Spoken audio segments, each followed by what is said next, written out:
The Yellow Vests protest in France continues to escalate. The latest news, 60% of red light cameras have been destroyed by protesters. We're now hearing that they're calling for a bank run tomorrow, which means they're all gonna go and try and withdraw as much money as possible, which could spell economic turmoil for France, but it could also bleed out into the European Union. Aside from this direct action, France is already spending tons of money to try and police the protest, and now protests have been spreading across Europe. Ultimately, this may lead to disaster for the European Union. So brace yourselves, because tomorrow, another mass protest is going to happen and we will likely see more rioting. But today, let's take a look at the latest news and see just how the Yellow Vests protest is causing damage to the French government. But before we get started, please head over to timcast.com/donate if you'd like to support my work. There's a monthly donation option via PayPal. I accept cryptocurrency. I've got a physical address, and there's even a shop where you can buy clothing I've designed myself. From the BBC, Yellow Vests knock out 60% of all speed cameras in France. Members of the Yellow Vests protest movement have vandalized almost 60% of France's entire speed camera network, the Interior Minister said. Christopher Castaner said the willful damage was a threat to road safety and put lives in danger. Some protesters feel speed cameras are solely a revenue-generating measure which takes money from the poor. The BBC's Hugh Schofield in Paris said evidence of the vandalism is visible to anyone driving around France with radar cameras covered in paint or black tape to stop them from working. But the extent of the damage, now believed to affect more than half of all 3,200 speed cameras in the country's network, was unknown until Mr. Castaner's statement on Thursday. He said the devices had been neutralized, attacked, or destroyed by members of the protest movement. Speed limits in France were already controversial after the government lowered the limit on many roads from 90 kilometers an hour to 80 kilometers an hour early last year. Protesters angry about the increase in fuel taxes complained of the rising costs of a commute for those priced out of living in urban centers and turned their ire on other costs, such as toll roads and speed cameras. So we're seeing direct action. People are destroying speed cameras. People are smashing windows. There's general protests, rioting, and cars being set on fire. But now we have economic damage from Reuters. French companies bruised by Yellow Vests protests. French companies have this week revealed some 60 million euros of lost business from anti-government protests rocking the country, which could augur badly for the likes of Supermarket Change, Casino, and Carrefour. And this is where it could possibly get extremely bad for the European Union. Once again from Reuters, France's Yellow Vest protests could shake up Eurozone bond markets. France's response to Yellow Vests protest could be a turning point for Eurozone bond markets if it kicks off an era of increased public borrowing in the bloc and loads additional debt onto a market already nervous over the removal of ECB stimulus. Increased public spending could be the way out for governments struggling to contain discontent over living standards and may face a strong challenge from populist politicians at May's European Parliament elections. But if that pushes up government bond supply, it may also increase concern about some member states' long-term ability to service debt and could hamstring the European Central Bank's plan to lift interest rates. Reuters says central to this situation in France, where people have taken to the streets in recent weeks wearing brightly colored yellow vests, protesting against President Emmanuel Macron's economic policies. In response, Macron pledged tax cuts for pensioners and minimum wage increases that will cost France an additional 8 to 10 billion euros.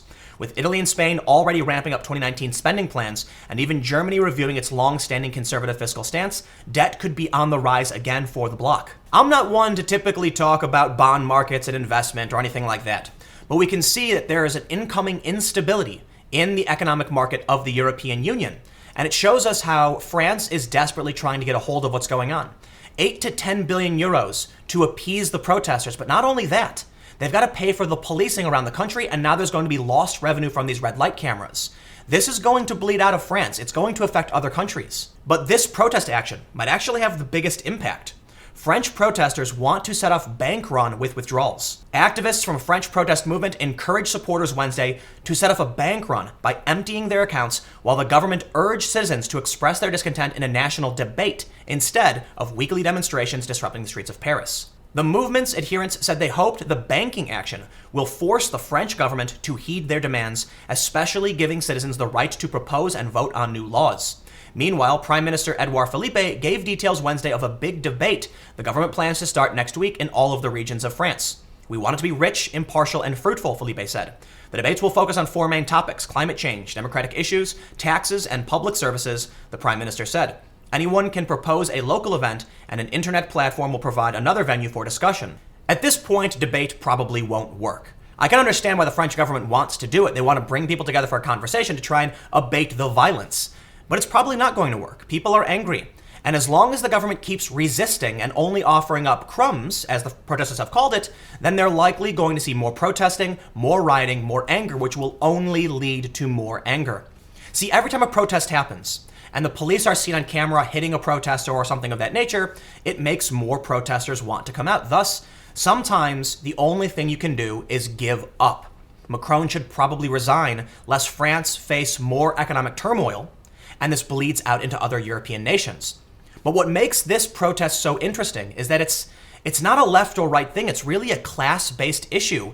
And you've got the left and the right both claiming it's kind of about them. The Daily Beast's take on the story: the far right is trying to co-opt the Yellow Vests. The French protests have participants on the left and right, but splinter movements abroad draw more xenophobes and anti-government conspiracy theorists. In the story, they point out that you've got people from all over the political compass: the authoritarian right and left, and the libertarian left and right.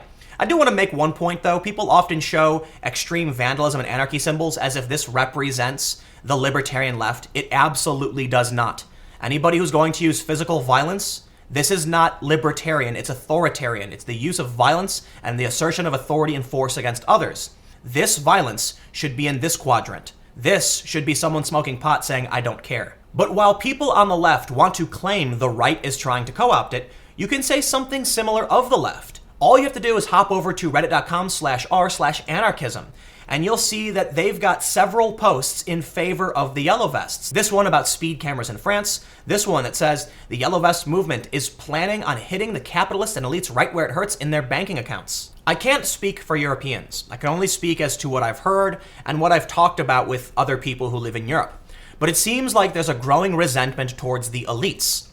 There's one reason, in my opinion, why I think so many people, very powerful people, try to push the culture war in the United States, in Europe, making it about race instead of class. Because when all factions are united, it becomes a class-based issue. When the left and the right both agree something is wrong in France, you see the Yellow Vests protest, and you see them spreading to other countries. When you make it about skin color, you end up with wealthy celebrities criticizing poor people for having privilege. They make the conversation, they make the fight about something that can't be changed. But the reality is, very powerful individuals in the European Union who aren't elected are making decisions for the rest of these people. They're trying to enact policies that will benefit the wealthy and harm the poor and the working class. And thus you will see people snap.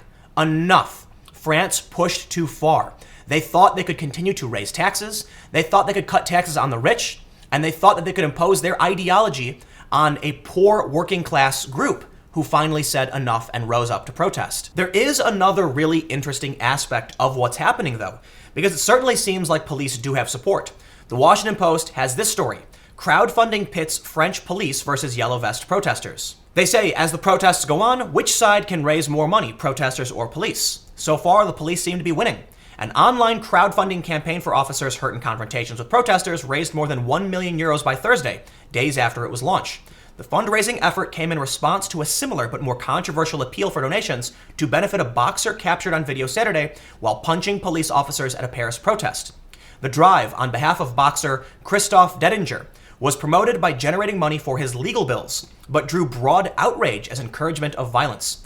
Online fundraising site Litchi suspended the campaign Tuesday after it raised some €120,000. The fund offended President Emmanuel Macron's government and the police departments that deployed officers to control crowds of sometimes violent demonstrators every weekend since the Yellow Vest movement kicked off November 17th. The boxer acknowledged his behavior went too far and turned himself in to authorities. Dedinger was ordered to remain in custody until his trial next month on charges of violence against public officials. The fact that this man turned himself in is really interesting. There's another viral video that went around where a Yellow Vest protester grabbed a black bloc anti-fascist type who was vandalizing windows so that the police could come and arrest them. It would seem that the average working class individual who's protesting doesn't want to see the violence.